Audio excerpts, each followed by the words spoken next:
We're here at Heninger Toyota. We're going to do a short demo on how to use your remote key fob starter.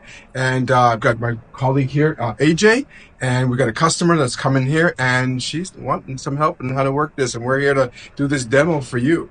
Let's invite her. Monique.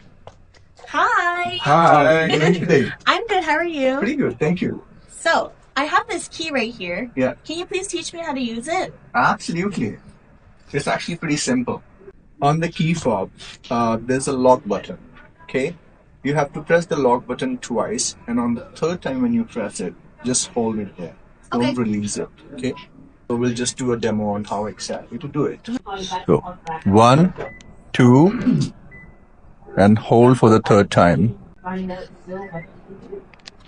And you will see these signal lights blinking, and the vehicle has started.